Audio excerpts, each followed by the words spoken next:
இன்றே டவுன்லோட் செய்து உங்கள் ஃபேவரட் ஷோக்களை என்ஜாய் பண்ணுங்க. உங்க பையன் திரு கேட்கிறமா, நீங்க சொன்னதெல்லாம் உண்மைதான்னு சாமி முன்னாடி என் மேல சத்தியம் பண்ணி சொல்லுங்க. அப்ப நான் உங்களை நம்புறேன்.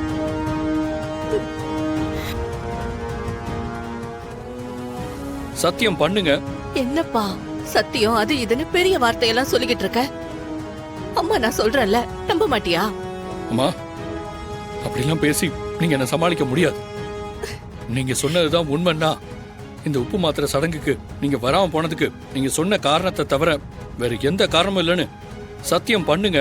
நான் அப்ப நம்புறேன். ஐயோ கடவுளே, இது என்ன சோதனை? நான் என்னன்னு சத்தியம் பண்ணுவேன்?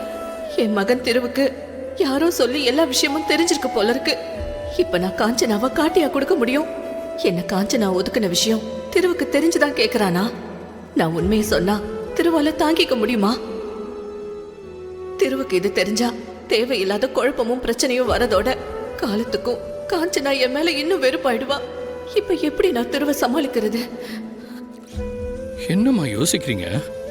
சத்தியம் பண்ணுங்க. திரு, என்னப்பா நீ? அதான் நான் ஏன் வரக்கூடாதுன்ற காரணத்தை உன்கிட்ட ஏற்கனவே சொல்லிட்டேன்ல. இத பாரு, அங்க எல்லாரும் உனக்காக காத்துக்கிட்டு இருப்பாங்க. முதல்ல நீ போய் உப்பு கூட மாத்திர சடங்க பாரு. அது பாதியிலேயே நிக்க கூடாது, அது தப்பு. அம்மா, நான் ரொம்ப தெளிவா சொல்றேன். நீங்க இல்லாம எதுவுமே நடக்காது. முதல்ல நான் கேட்டதுக்கு பதில் சொல்லுங்க. அதை விட்டுட்டு என்ன சமாதானப்படுத்த நினைக்காதீங்க. இப்ப நான் ஒண்ணு சொல்லவா? இப்ப நான் கேட்ட எல்லா கேள்விக்கும் உங்ககிட்ட பதில் இருக்கு. ஆனா அதை உங்களால சொல்ல முடியாது.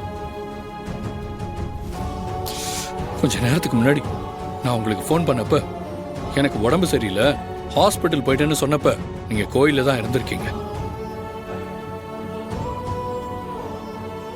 அது யாருன்னே தெரியாத ஒருத்தி சாமி மாதிரி எனக்கு போன் பண்ணி சொன்னாமா.